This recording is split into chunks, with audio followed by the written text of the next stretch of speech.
Well, it's great to be here. It's great to see everybody. As Ronnie said, this is the development of many years of work. What Ronnie didn't mention is that after he said, let's get it done, what I didn't expect is the fact that Ronnie would call me every day to ask how much progress we have made.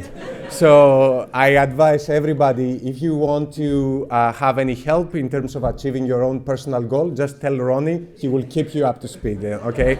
No, it has been really fantastic.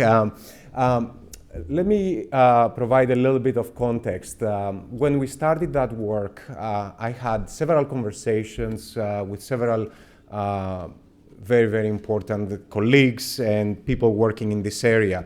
The first thing that many people said to me is that, George, if we do actually impact accounting and we value all this impact, aren't we making value judgments? Right? Are we inherently making value judgments? And my response always was that we already make value judgments. Actually, the fact that we don't represent those impacts, we make a judgment that these are valued at zero. Okay?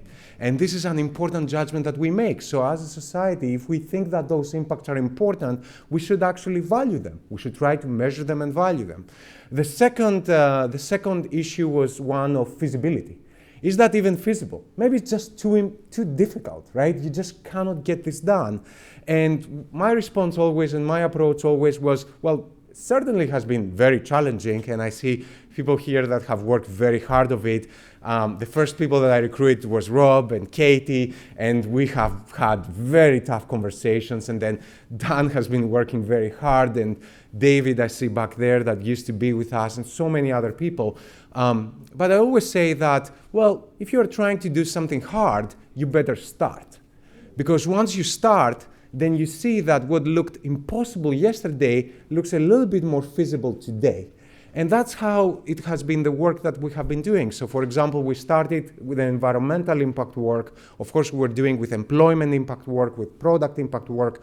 But the environmental impact work, we started with a few dozen pathways, impact pathways, across 18 different geographic locations. And the open access data set now has 437 impact pathways across 268 locations. So you can see the level of development that we see. And then, of course, we asked, once we started developing the data, we asked, is that data even useful, right? Isn't that data even useful in terms of helping us understand risk and growth inside companies? And as a result, evaluation of companies. So we did a little bit of analysis back then. We did that for product impact, we did that for employment impact, and we did that for environmental impact. And one of the things that we found, if we can show the first slide, please, is that, yes, actually, we looked at companies in resource-intensive industries. And we found that when you were comparing basically leaders to laggards within those industries, the laggards, in terms of having more negative environmental impact in terms of greenhouse gas emissions, water withdrawal, sulfur oxide, nitrous oxide, all of those important environmental impacts were actually trading at a discount relative to their leaders in terms of their valuation multiples. And you can see that is happening in the industries that you would expect, resource-intensive industries. As you can see here, industrials, construction materials, metals and mining, and so forth. And we also uncovered another thing, which if we go to the second slide, we found that basically what is happening also is that the price relevance of environmental impact is increasing over time. So those associations were actually stronger in more recent years than in past years, showing that there is an evolution, and again, that is happening within resource-intensive industries, as you can see here in terms of real estate, oil and gas, construction materials, beverages, and so forth. So for us, that was early indications that once you can actually construct data sets that have environmental impact data, and you can understand leaders and laggards within industries, and you can compare them to understand how their business models are evolving, you can actually gain insights about the risk and the growth. And I'm very, very excited about the work that the IFVI has done over the past 2 years to expand that initial work, to deepen that initial work, and create standard methodologies that allows for different data to be connected to each other. And I want to emphasize that connection of different data. We have a lot of data already. That is not the issue so far.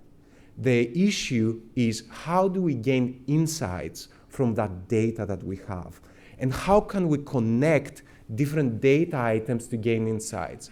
I always want to give that example of, for example, the water work that we did.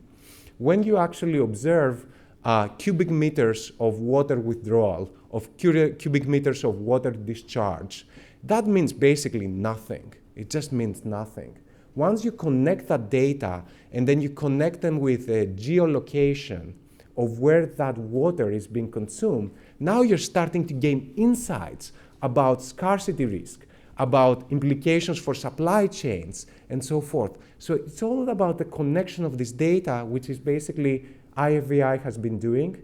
And we're very, very excited about this work, making the data open access so everybody can do it. I just want to give a special shout out to the many members that have worked tirelessly within the VTPC, the Valuation Committee. I see Pavan there, I see many other people there, and it's just fantastic. I see Amanda there, and everybody has been just giving their time. So I want to thank everybody. As Ronnie said, this is a monumental moment. And at the end of the day, I want to say thank you to Ronnie, not only for calling me every day, but also for inspiring all of us to make progress. So thank you very much. Thank you.